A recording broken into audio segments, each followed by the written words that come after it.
common question I get from clients, and also one of my favorite questions, is when they ask, hey, how do I rent my house out and then buy another house rather than selling your house to buy the next house? And the reason it's one of my favorite questions is because it's a strategy that I've used.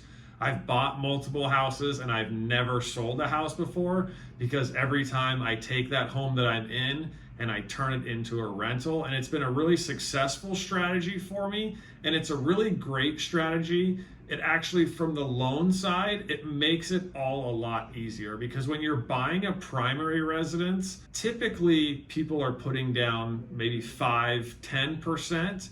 And if you're buying an investment property, you need to put 20 to 25% down. So it's really helpful on the down payment side. It's also helpful because the loan you have on your current residence, it can stay there in most cases. It can stay in place. So you've now got a loan on a primary residence, a house that was your primary residence, where you got a better rate on it, you got better terms, and then you've moved over to a new house where you get another primary residence loan with good terms, and you didn't have to deal with all of the investment rules.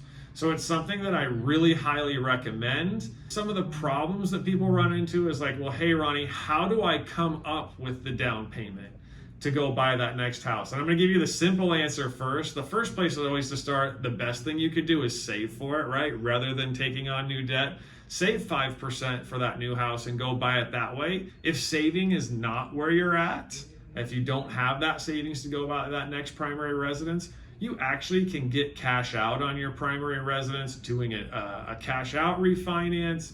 You can do a home equity line of credit. Basically get that money out quite a bit ahead of time, planning that, hey, in a year or what have you, we're planning to buy a new house, and this money we're gonna intend to go that direction at some point in the future. We're going to do some real estate investing, that kind of thing. So you can use the equity in your current house to buy that new primary residence, or you can save it up. Those would be the two ways I would look at it. The next one I kind of get is, well, hey, Ronnie, how do I qualify income-wise to cover both houses?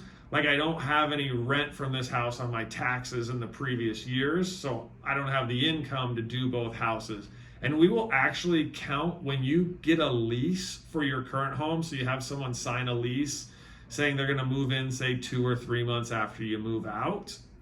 We can actually use that with the lease and their first month's rent, or that first month in security deposit that they give to you. We take a copy of both of those and we start counting that rent. So actually the income from your current house, depending on what you're getting rent-wise and everything, could cause you to have more income. It could actually be a positive rather than a detriment to your qualifying ability. And then the last question I kind of get is, hey, Ronnie, how do I go about finding a renter for this house? And two things: you could always go get a professional property manager. I have one here in San Diego that I recommend to a lot of people that they've used. Has always helped people find really good tenants. He even will do it where he'll find the tenant and then let you manage it.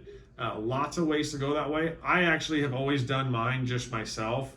Post it, have the people come meet them, show them the house, and you get a feel for who you want and who you don't want. So if you're interested in keeping your house and buying the next house, we'd love to help walk you through that process, actually put numbers in front of you, help talk you through the budget, what it looks like. Please reach out to us, and we look forward to seeing you next time.